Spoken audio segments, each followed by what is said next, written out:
Now. The name of the veteran is Jerome Joseph Suran. His birth date is January 11th, 1926. The war he served in was World War II, and the branch of service was the Army.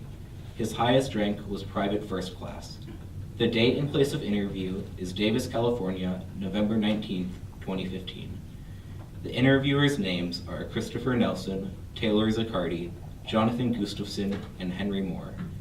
The interview is being conducted for the Veterans History Project at the Library of Congress.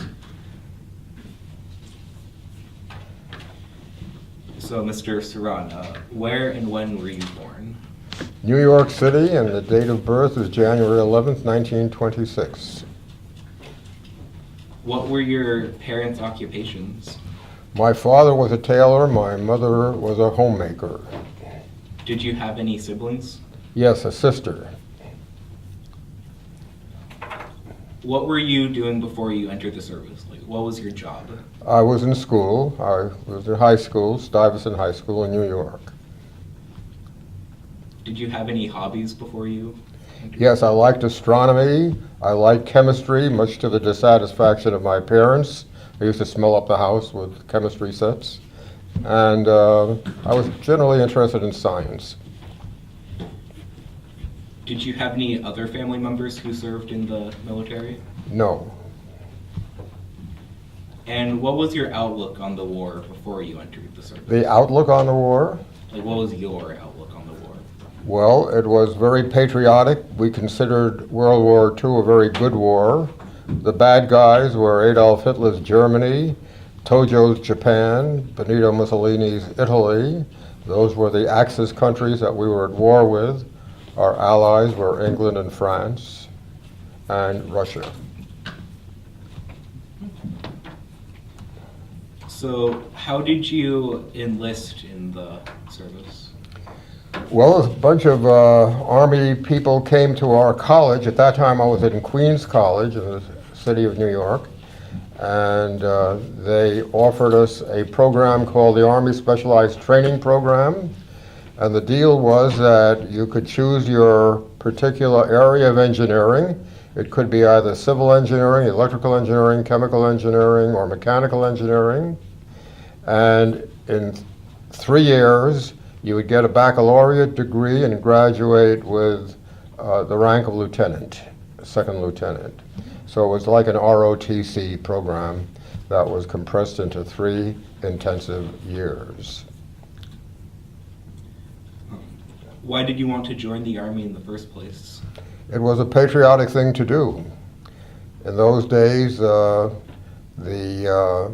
everybody was either being drafted or was being enlisted. So if I had waited for another 6 months when I was 18, I would have been drafted anyway. So I decided that I would rather enlist and kind of steer my own path through the Army, through this Army Specialized Training Program.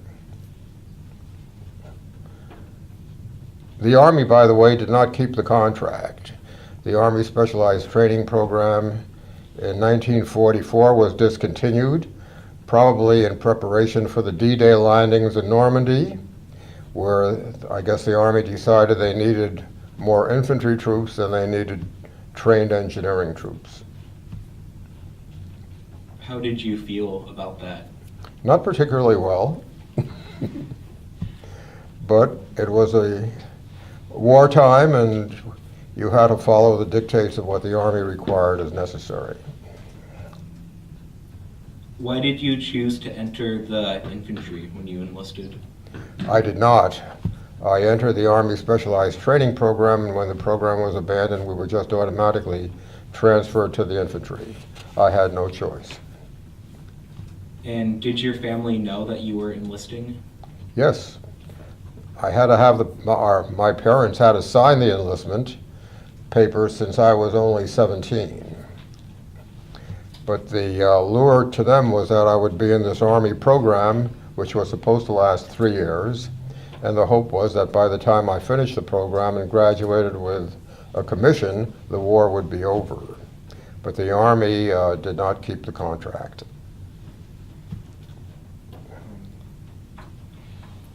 What did they teach you about war while you were in training?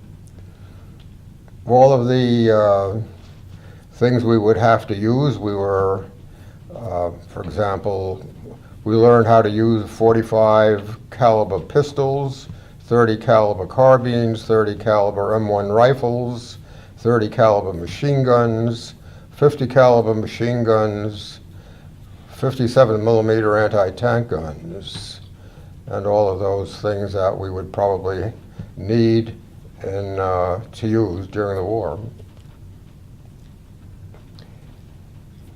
What was the general tone or outlook on the war from the training camp? I think everybody regarded this as the good war, and I think patriotism ran high. All of us who either enlisted or were drafted had a high morale. The distinction between the United States and its allies and Hitler's Europe and Tojo's Japan were quite distinct. It was almost black and white. They were the bad guys, we were the good guys.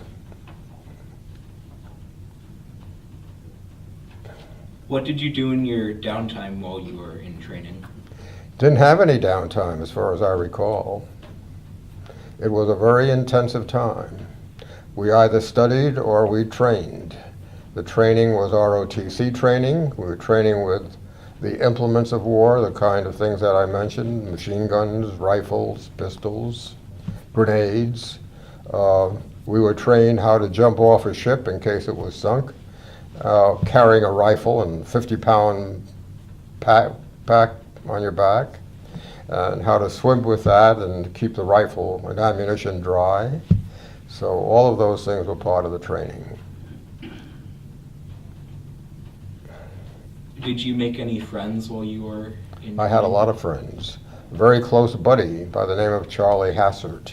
He and I served together in many foxholes in Europe.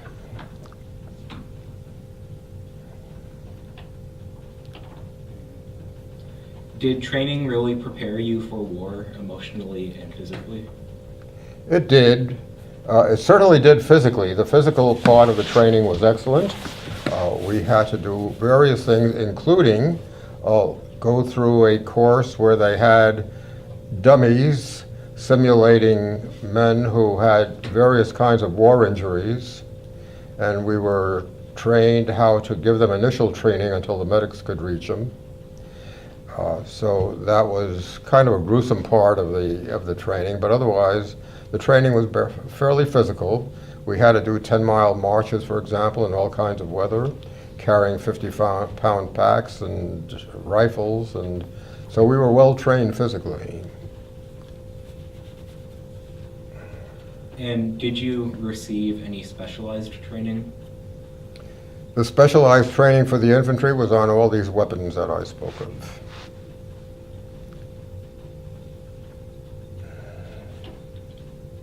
What was it like to adapt to military life? It was kind of hard. We were taken from our homes, our friends, girlfriends, and put into barracks, and it was pretty much intensive training day and night. There was virtually no off time. Sunday mornings we were allowed time off for church services if we wished to go, but the training resumed right after that in the afternoon again. So it was pretty much 24/7. What would you say was the hardest part of the training? The hardest part of the training was probably to realize that, as I said, when we were trained how to handle war injuries, it suddenly dawned on us that this was not a game anymore. This was for real, and that some of us would not come back, and some of us might not come back fully with all of our organs, let's say. So it was a time of stark realization what war ahead of us meant.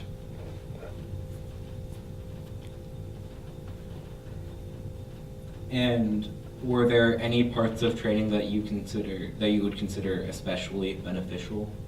All of the training was beneficial. First of all, it was physical training that strengthened our bodies and our minds to war.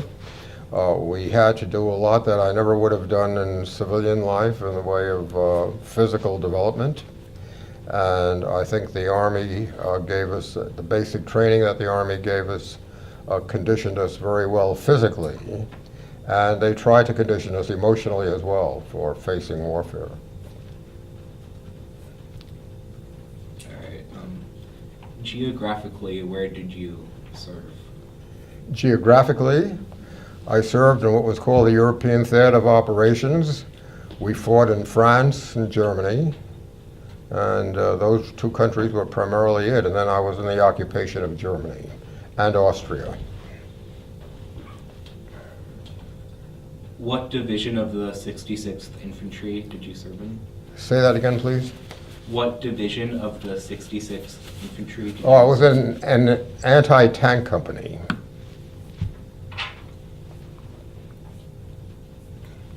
And the anti-tank company was armed with bazookas. Those were the early rockets that was meant to destroy tanks primarily by blowing their tracks off. And we had 57 millimeter anti-tank guns, which were high velocity, almost rifle line of sight, 2-inch shells that we fired at tanks.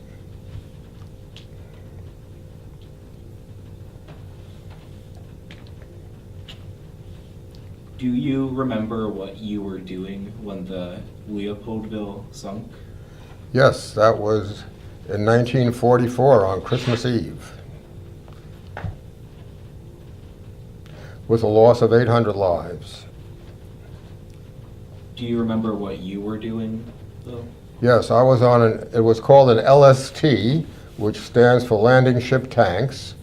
Our anti-tank company equipment were trucks, pretty much like a pickup truck, except that it had a canvas cover and it had benches on each side for 8 men in the back of the truck, 2 men who were in the driver's seat of the truck, and we were towing 57 millimeter anti-tank guns. Did it ever seem like a possibility that one of the ships would sink? Did that cross your mind? We didn't think about that when we boarded the ships, obviously. We assumed that the Navy had us protected. We did have British destroyer escorts, and after the submarine fired its torpedo, the British destroyers went after it. We heard a lot of depth charges, but it turned out that they never got the submarine.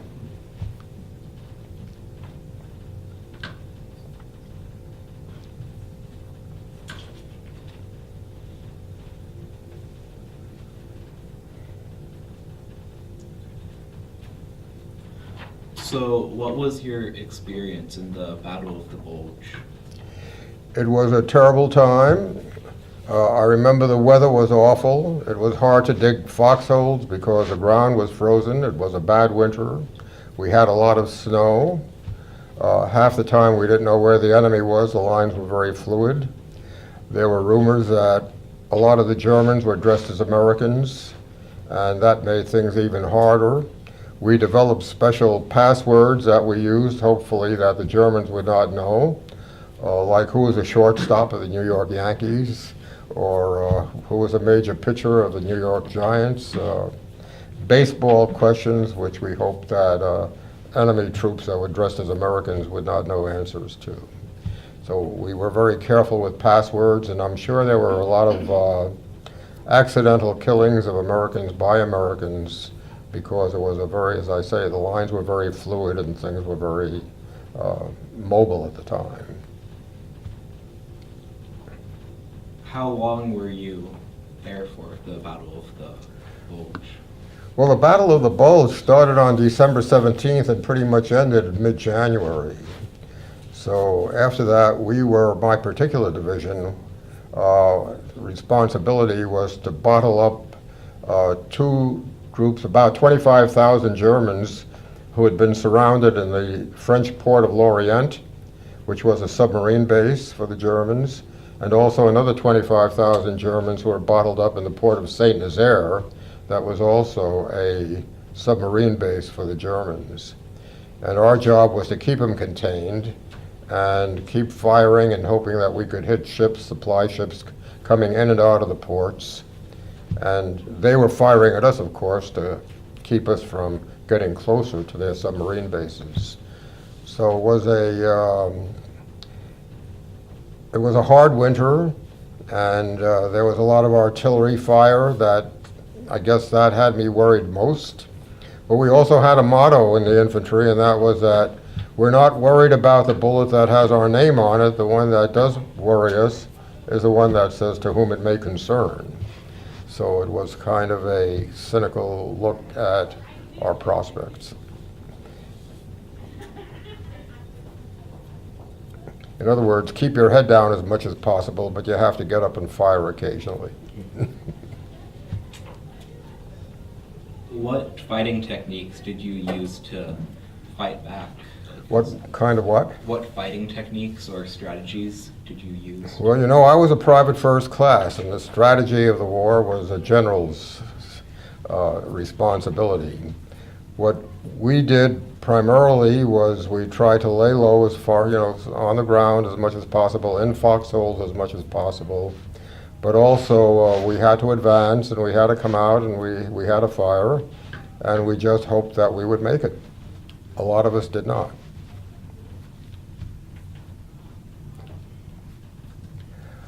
I think in the Battle of the Bulge, the Americans we lost more American lives in that battle in the history of the United States, other than in the Civil War. And the Civil War was Americans fighting Americans. So, there were more American losses. But I think the Battle of the Bulge was probably the biggest battle in terms of American casualties in U.S. history. Were there a lot of losses in the 66th Infantry? Yes, we lost about 1,000 men. What did that do to, you and the men that you were serving with to lose, such a large... Well, during the war, we didn't know. It's hard to know. You've heard about the fog of war. Mm-hmm. That means that when you're actually in battle, it's hard to know what's going on. All you do is you have a kind of a blinder on, and you're aware of what's going on right in front of you and maybe on your flanks, but you're not aware of what's going on everywhere else around you. So we could only see during the actual heat of the battle what was happening in front of us. And what I remember was a lot of German artillery fire, and that was the part that scared us most, because if they exploded right over your head, you were probably finished. And it was sort of a crapshoot, it was a matter of chance, strictly, on whether or not you would make it through or not. What was the closest that the German artillery got to you? Got to me? Yeah. Oh, they fired all over. They tried to get us. We had shells landing all around us. I didn't measure. I was in a foxhole, and I would say the closest German machine gun nests that we encountered were probably around 100 to 200 yards away.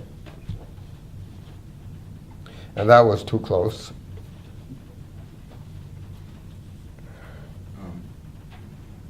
Did you lose anybody you knew during the... Many. Many? I lost a lot of buddies, and I lost a lot of some men who I went through high school together with, and we double dated together, and we were friends very much like you are here at Da Vinci. And when you lose them, it's hard. And sometimes I didn't even know we had lost them until after a battle, and we found out they did not survive. But I was very close to one particular fellow by the name of Charles Hassert. And he and I shared foxholes together pretty much through the war. We were both lucky we didn't get hit. So he survived the... Yes, he survived too, and we were both from New York, and our families knew each other, so it was obvious, sort of a kinship that developed almost immediately. He was like a brother almost. And we went through the war together, and we both were lucky that we weren't hit.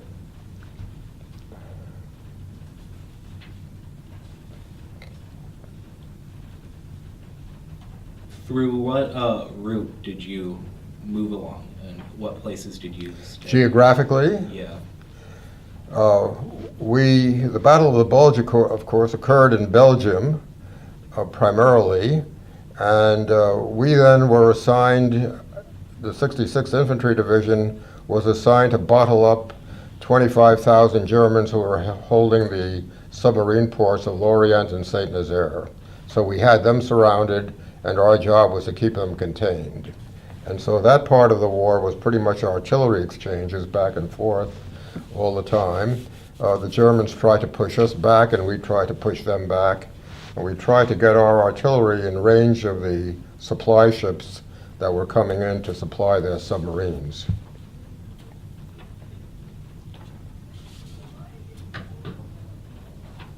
How did you travel across the country? Across which country? You mean in Europe? Yeah.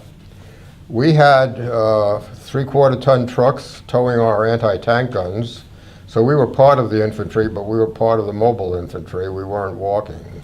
We were riding in these 3/4-ton trucks. They were covered, but of course, we didn't have heaters. So you had to be bundled up, and we had the usual Army winter clothing to keep warm. And these trucks were also good targets for German artillery. So we had to be very fast in setting up our anti-tank guns. Usually we would get the trucks out of there as quickly as possible and just dig the guns in so that we could fire at German tanks. But we tried to get the trucks away, and they were actually drawing artillery fire as they left. And that was about it. Were you ever there when one of the trucks was? Was I ever what? Were you ever there when one of the trucks was hit? When When one of the trucks was were hit? by? Oh, yes. Yeah, we saw a few trucks blow up from artillery shells. Not a very pretty sight.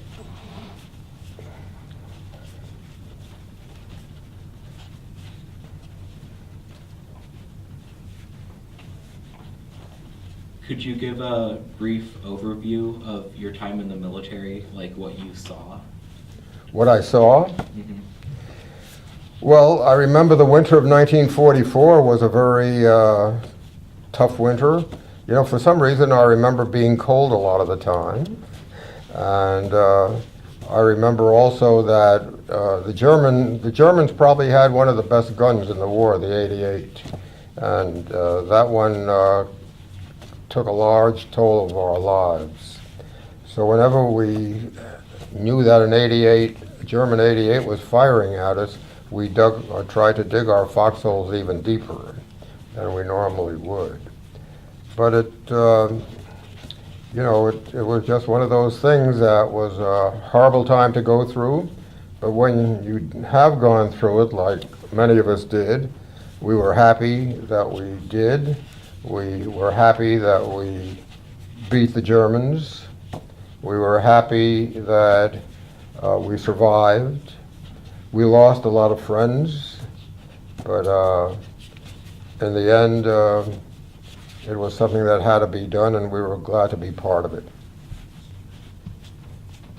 It was the kind of thing that you look back and say, I never want to go through that again, but I'm happy that I did.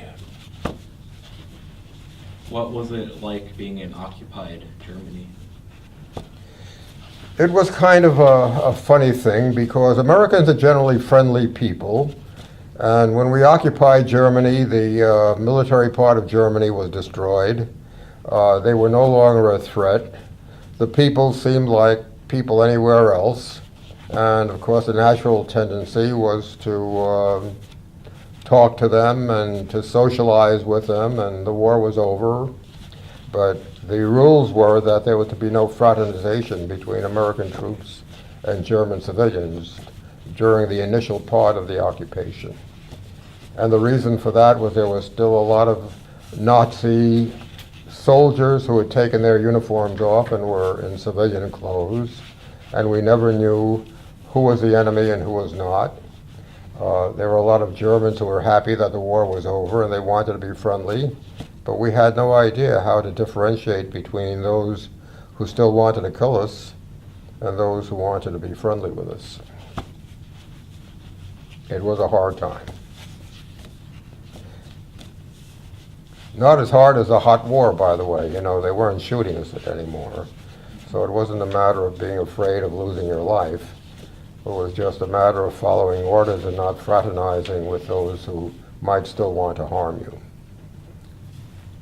Did you ever come across civilians while you were in the war? Always. There were civilians in France, there were civilians in Belgium, there were civilians in Germany, obviously. And there was a lot of collateral, what we call collateral damage. Our artillery and our anti-tank guns were nowhere nearly as accurate as a lot of the guns are today. So in order to hit a target, you generally had to fire 3 shells, or 3 anti-tank shells to get a tank. So that meant that there was a lot of collateral damage. And collateral damage meant civilian houses were destroyed, civilian areas were hit, and that simply could not be helped. How did the civilians react to you? Well, how would you react if your homes were destroyed by an army?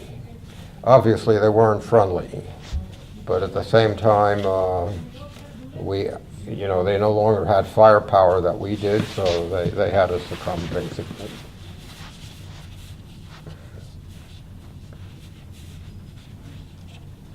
Did anyone that you knew get attacked during the occupation of Germany? Say again, please. Did anyone that you knew get attacked during your time in occupied Germany? That I knew who did what? Who got attacked? During the occupation of Germany? I did not see anybody directly who did, but I heard of incidents where there were, yes. But I have no personal experience of that.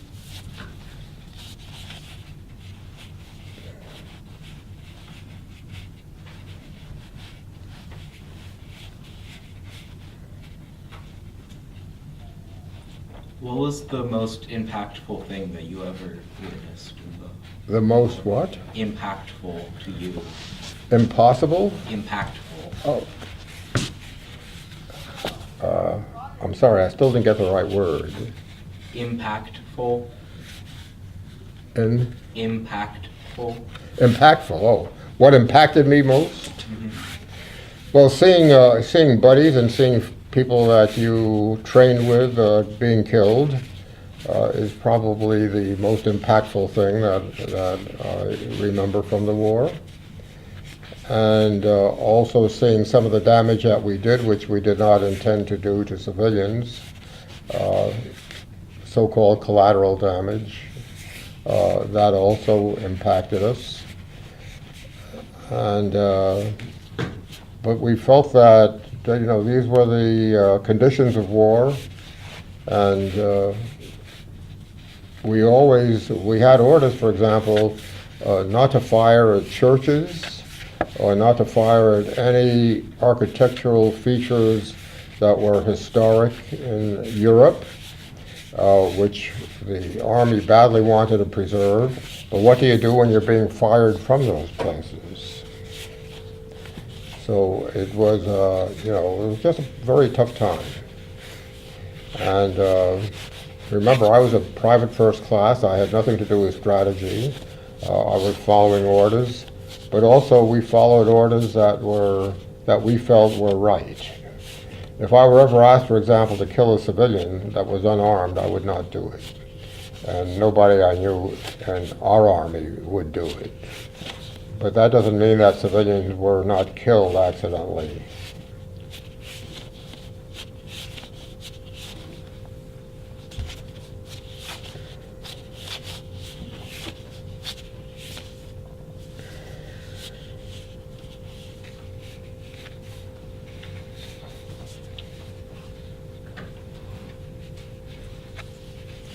Were you ever issued any orders that you felt were wrong? Did I ever issue orders that Were were you ever issued? orders that I thought were wrong? No. I thought that I was issued orders occasionally that were not, let's say, very bright, but never orders that were, if you were talking about ethically wrong or morally wrong, No, we were never issued orders like that.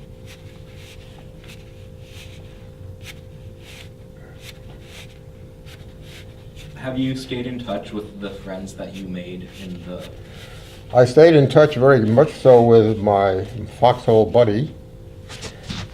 Unfortunately, though, about 20 years ago, he died of a heart attack in the civilian pursuits.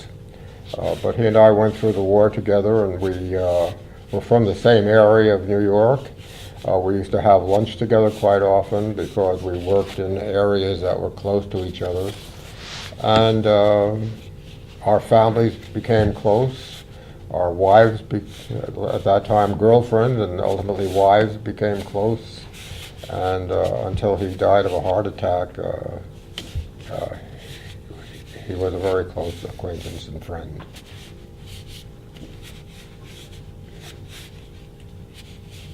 While you were in the service, how did you stay in touch with your family and friends back here? We had what was called V letters. These were letters where you could write maybe about 40 or 50 words, and they were heavily censored. So I would write to my girlfriend, who later became my wife, and before we left we had a code, so I could more or less try to tell her what country I was in. She didn't know if I was in the Pacific or in the European theater of operations, but we had a code, and I would refer to some restaurants we were together, and if one restaurant meant I was in Europe and the other restaurant meant I was in the Pacific. But I don't know if some of those letters were heavily censored. After a while you learned what the Army didn't want you to write about and what the Army would let through, and so our letters became less censored. My letters to her became less censored. And letters were very important to those of us in the Army. Letters from home, letters from our girlfriends, letters from our family. They were very big morale builders. We wanted to hear from the home front.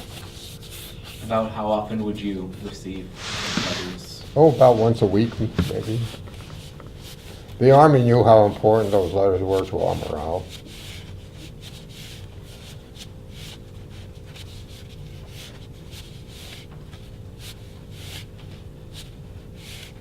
Did you end up feeling closer to your friends in the Army than you did to the people that you were friends with before you enlisted? I would say yes. When you go through that kind of, those kinds of circumstances together, you become very close. This friend of mine who I told you had a heart attack later in life, we had each other's back pretty much through the entire war. We were like brothers when we came out. And that included several other people. So we stayed in touch, and we became very good friends, and our families became friends after that.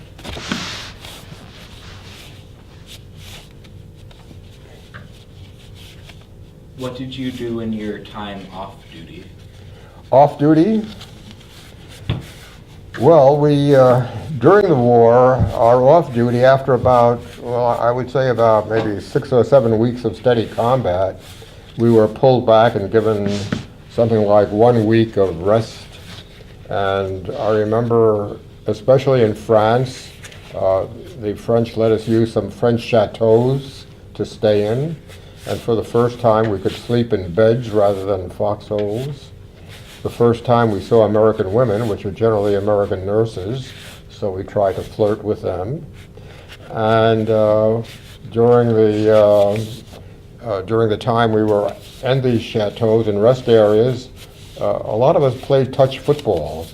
They had fields there where we could kind of unwind. And our unwinding was either playing baseball or playing football, and as I say, flirting with the American Nurse Corps.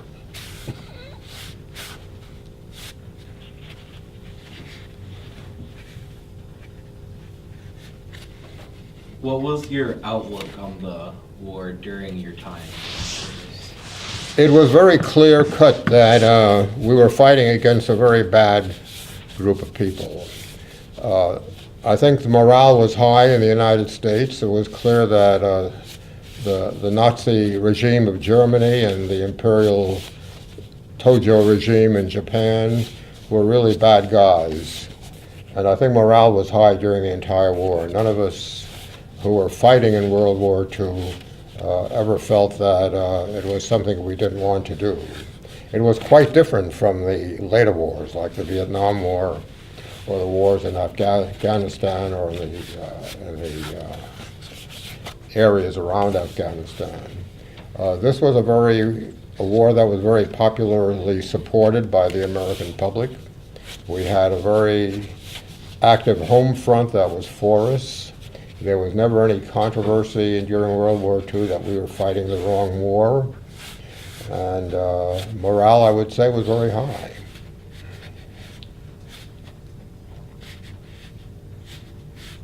Where were you when the war ended? Where was I when the war ended? I was part of the army that was surrounding 25,000 Germans in the port of St. Nazaire.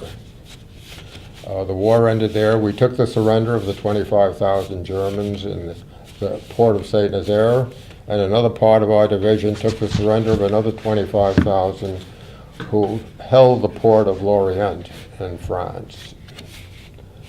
So it was a very memorable time. I remember being lined up, and I remember the Germans all stacking their arms, and I remember our general taking the surrender from their generals. We were lined up in a big field, the Germans facing us.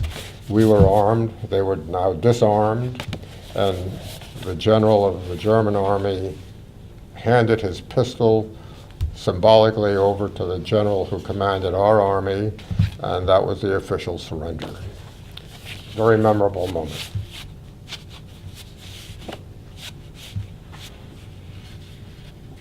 Did you go to occupied Germany directly after that? Yes. We occupied Austria, actually. We were located in the Salzburg Valley. My particular division occupied the area of Austria from Salzburg up to a ski resort area called Bad Gastein. And that was a very nice place for me to end the war because I learned how to ski there. And for about a year in occupation, I really was able to unwind from the strains and stresses of war. It was almost like a vacation.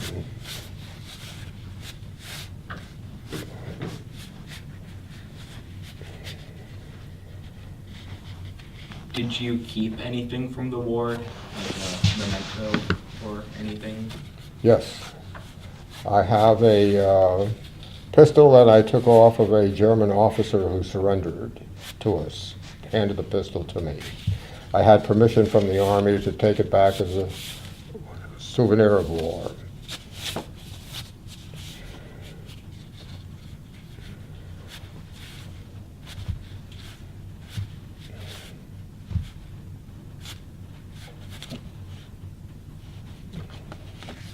Did you interact with any of the Germans that you captured? No, we turned them over to a prison of war camp, and we tried to turn them over as quickly as possible. At the end of the war, they were surrendering by the thousands, and they were just the Germans. Most of them were as happy as we were that the war ended. So they were very happy to surrender, and they were just walking by us as we were advancing into Germany.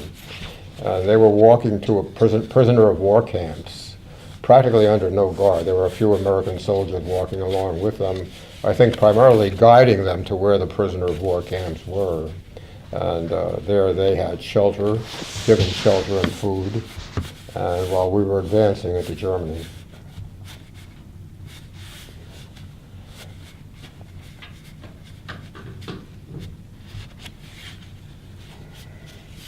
Do you have any knowledge of how the Germans were treated after that, like after they surrendered?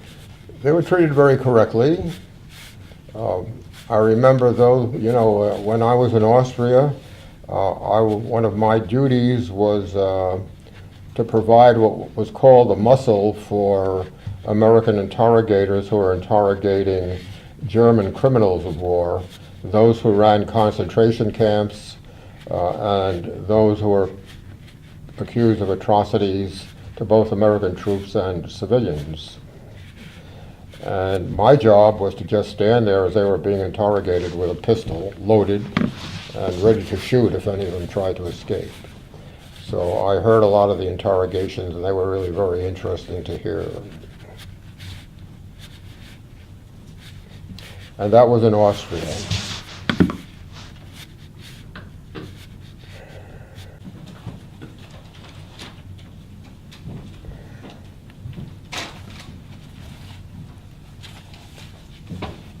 How were the Germans treated after they surrendered? It depends on whether they were regular army members or whether they were members of the SS.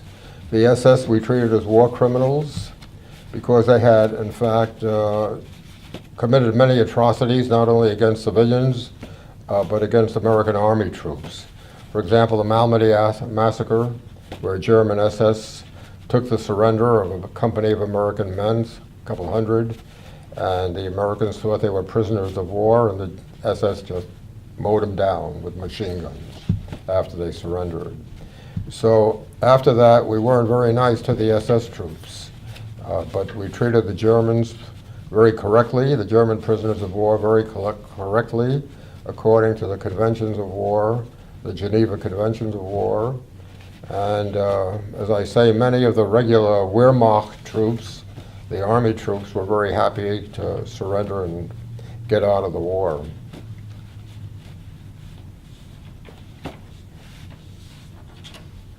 Do you remember anything in particular that was interesting about the interrogations that you stood by for?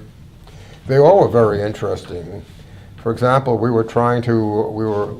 Germans had committed many atrocities, particularly against the Jewish populations that they captured. And all of them, of course, denied it during the interrogation. But one of the interesting things about the German army is that they kept very meticulous records. And fortunately, we captured a lot of the records. So a lot of these guys who were being interrogated said they had nothing to do with that. And then we would turn around the records and show them, and they would just blanch white. You know, they suddenly, well, that was it. Kind of, we had them.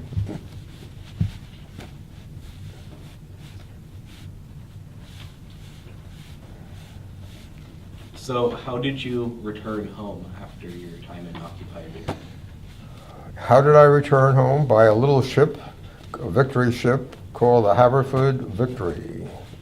And I'll never forget that little boat. It was the best little ship I ever saw. And I was going home on it.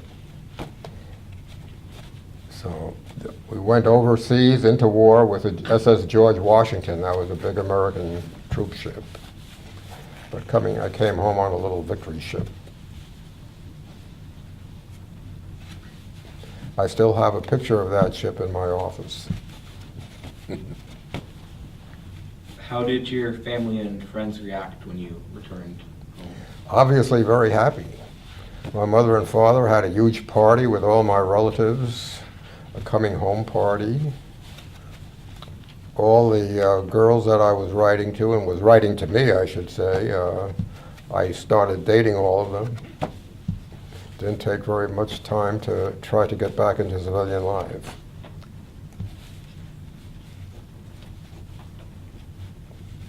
Did you have any difficulties readjusting to civilian life?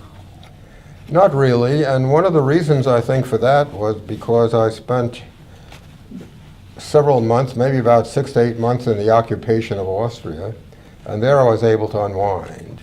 As I say, I learned how to ski, and it was, the kind of duties I had were no longer connected with killing people, and it was just a good unwinding time. I was very happy that I wasn't sent home right away. The 6 months that I spent in Austria, in the occupation of Austria, was a time to unwind and to learn how to ski and to get back into civilian things and kind of level off from the tenseness of war.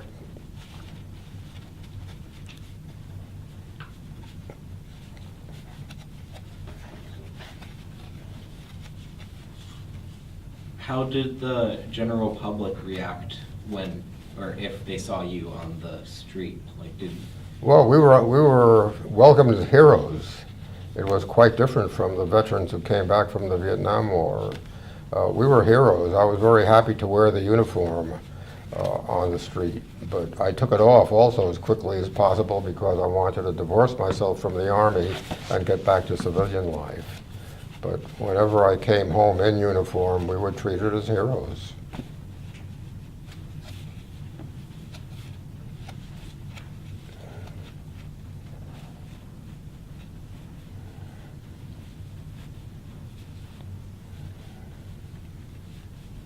do you still stay in contact with any veterans? For a long time, I stayed in contact with my buddy in the war, but as I said, he died of a heart attack about 20 years ago, and so the only other guy I stayed in contact with also died. When I came back from the war, I went to Columbia University to finish my engineering as quickly as possible, and I switched from wartime associates to professional associates. In other words, all the friends that I was making were people that were studying the engineering field that I was, and also later who were in industry in the same kind of field that I was. So I switched from military associations to professional associations.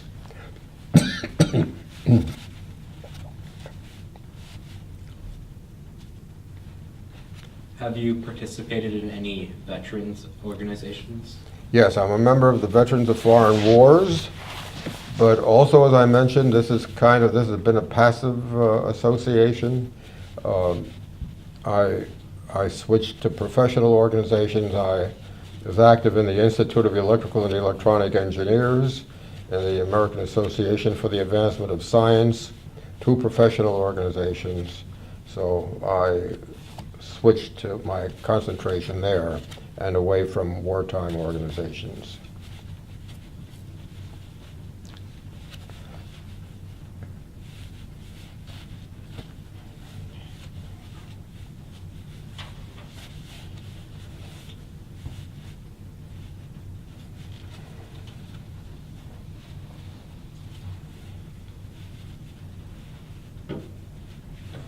How did the war affect you mentally? Mentally? Probably had me pretty much strung out, like, I was very tense. But one of the things that helped a great deal, as I said, was not being sent home right away, but being asked to participate in the occupation of Austria and learning how to ski, and I was able to taper off, so to speak, and by the time I got home, I was pretty normal, I think.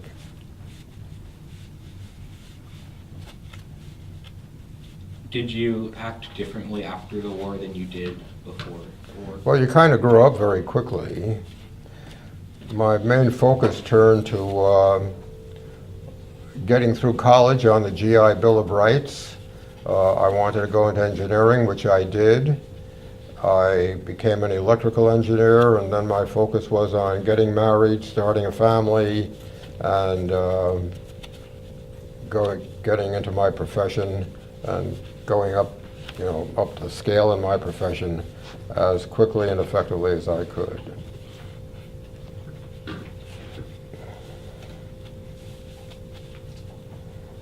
Have you ever returned to Europe after your time?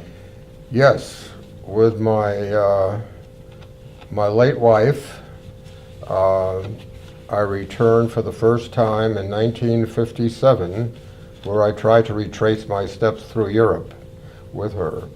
But fortunately, I never saw any markers that said I was there. There was some guy who was by the name Kilroy who was there. Do you remember the Kilroys? Does that ring a bell to you guys? You don't? It was kind of a joke where people would put a little sign with a guy with a big nose sticking over a fence, and they would put a little sketch of there wherever they were in the army, and we said that's Kilroy. It was a made-up name, and Kilroy was here. And the idea was that there was always somebody there before you. And whenever we saw this little sketch, we knew that somebody in the Army had been there. And his fictitious name was Kilroy. But I did retrace the steps that I had made with the Army during the war with my late wife. And we went and visited all the places of battle in France and in Germany. That was in 1957. And after that, when I visited Europe, I tried to stay away from those war sites, but just went to where we wanted to go. How long did it take you to traverse the area after the war compared to To do what? to travel? Like, Oh, we take about maybe a month trip through all the places I was, including bunkers, German bunkers that used to fire at us. They were still preserved, especially on the coast of France. And some of our bunkers were still preserved, so I showed those to my wife.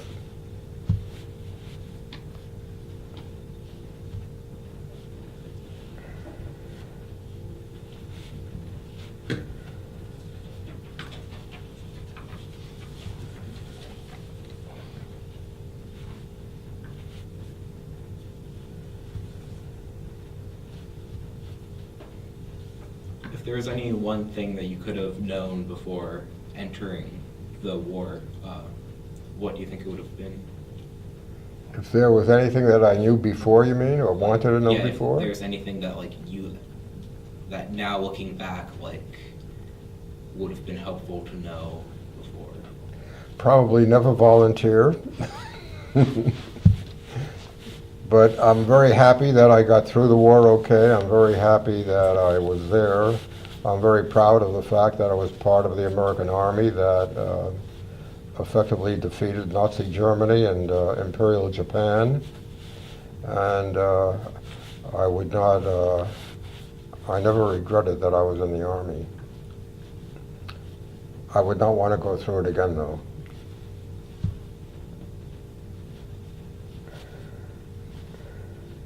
Did you learn any life lessons in your time spent? Did I what? Did you learn any life lessons? Life questions? Lessons? Oh, lots of them. Sure, you grow up very fast and you don't take things for granted anymore. I never took life for granted anymore. You know, every day is important. Every day is something you should be happy for. And you should make the most out of every day. You never know what's going to happen. So never waste your time. That doesn't mean you shouldn't have fun. A lot of days should be devoted to fun and having a good time, and especially with your families. But never take it for granted. That was one of the important things I learned. Thank you, Mr. Suran. Okay, it was a pleasure to be able to meet with you. Okay.